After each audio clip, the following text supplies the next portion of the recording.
Hi, I'm Tim and this is Timberway Designs. In this video here, I'm going to take you through my steps on how I make a cabochon. This week, got a piece of Green Aventurine. Let's make a cabochon. So this week we're sporting a piece of Green Aventurine I bought at the rock shed out in Keystone, South Dakota, and I'll put that link to that in the description down below. So I kind of like working this stuff. There's no cool patterns or anything in there. It's just green, but it works pretty easy. Has a really good shine, and I don't know, just fun to do something like this occasionally. So got a slab here I cut off, and the thing you got to watch out for here is it's fractured. It's got fractures in it, as you can see here, and then it'll get discoloration, little lines like that in there. So if you work around those, you'll be okay. So today we're going to do the 1.5" flame. Now we're going to use a ultrafine Sharpie here and kind of line it up.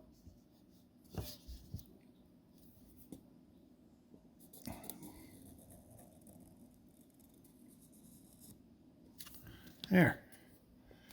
Get that on there. So what we're going to do is we're going to take this downstairs. I'm going to trim this out on the trim saw, and then we'll grind it down to the lines, and then we'll put a stick on it and make cabochon out of it. So before we go, I just want to let you know I do sell these templates here. I make them myself, and I got 26 shapes, I think. Soon to have 30. I got 4 more I'm going to put on. They're all the same size. They're all the same shape. So if you're interested, check them out on my Etsy store. Link in the description down below. So we'll see you downstairs on the trim saw. All right, first stop is we're going to trim this rock out on this 2-auto 8-inch trim saw here. I did a review on this saw, and I'll put a link up on top here if you want to watch that and see what I have to say about that. So let's trim this out.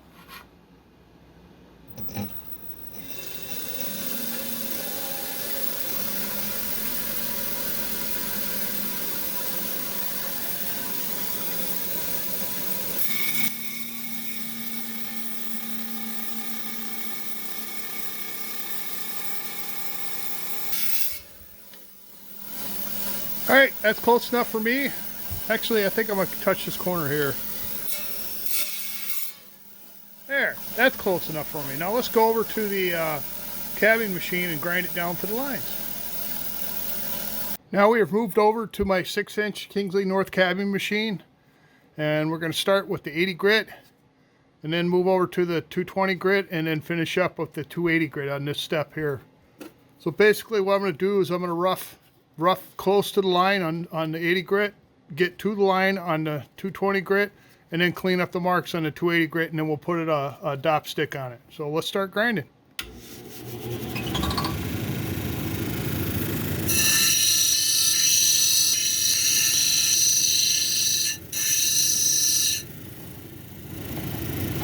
Okay, that's close enough on the 80 grit. Let's move over to 220 grit.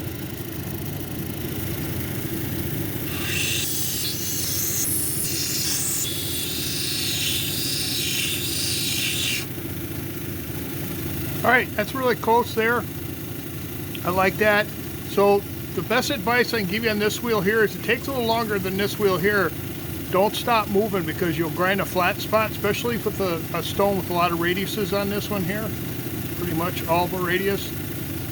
You don't want to grind a flat spot because you get a flat spot in there, you will not get it out on this wheel here. You'll have to come back to these two wheels. All right, let's move over to the 280 grit.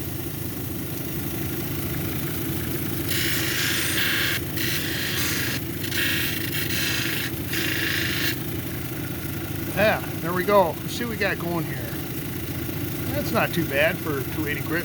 So basically, I'm running down the 280 grit to get some of the grind marks out of here from these two wheels here, well, from this wheel here. And then it just makes it easier when I finish the cab. So now, I'm going to throw this on the dot pot. We're going to glue a stick on it, and then we'll make a cabochon out of it. So I'll see you in a bit. Got the cab all dopped up here. Basically all I'm doing is I'm gluing a dowel to the cab with some lapidary wax so I got something to hang on to. So we're going to start on the 80 grit here, and what we're going to do is I'm going to grind in what's called a girdle. It's a flat spot that goes around the bottom edge of this cab, about 1/8 inch, 2 millimeter, plus or minus. So I go all the way around, And then once I get that established, then we'll start working rough doming it to the center, and then we'll dome it, and then move on and finish it. So let's start with the 80 grit here.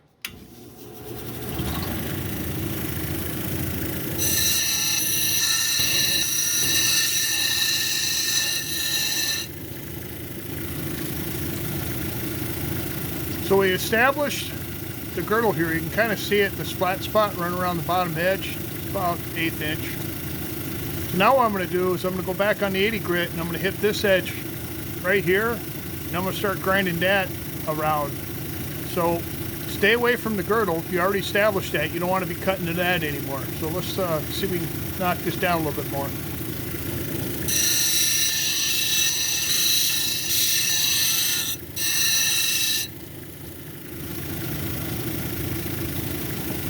All right, you can kind of see I got a rough dome going here. There's still a little flat spot on top. That's close enough for me. You can keep on grinding to get rid of that, but that'll go out. So I got kind of a rough dome going here. So now we're going to start doming it. So when you're doming it, try not to swing into your girdle here, and especially on the points and on these edges here. So let's start doming.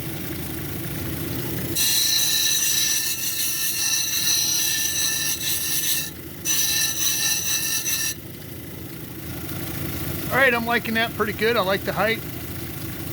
And, well, maybe not. I'm going to take a little bit more off the top here.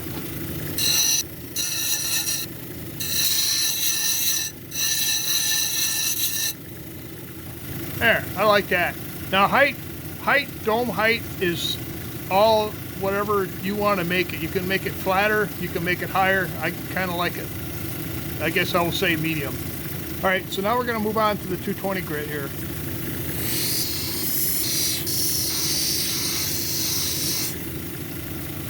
So what I like to do is I like to go around the edge first, right above the girdle, and grind that away.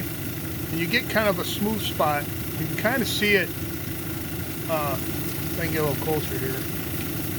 And what it does is it allows me, when I do my swing, I'm not worried about swinging into the edge of the girdle here, because I don't want to cut that any lower.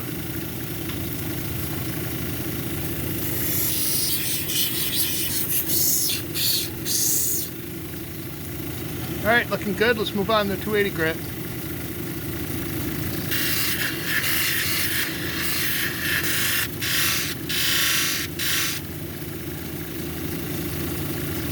Do a little scratch check here. Yeah, not bad at all. Okay, we are going to move over to the polishing side, so I'll see you over there.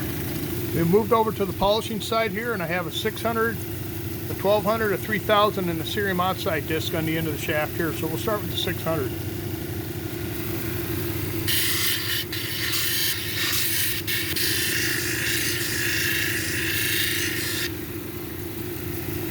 All right, we're going to move over to 12.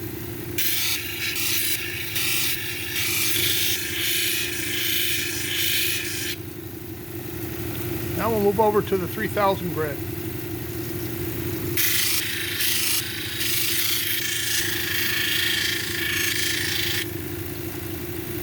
All right, let's see what we got going here. Man, that's 3000 grit right there. So let's move around the corner to the cerium oxide so we can bump this shine a little bit. All right, this is a cerium oxide disc that mounts into the end of the shaft here. It uses a sticky pad with impregnated cerium oxide on it. I like it a lot. It works pretty good, and it's not messy. So let's see what we can do with this.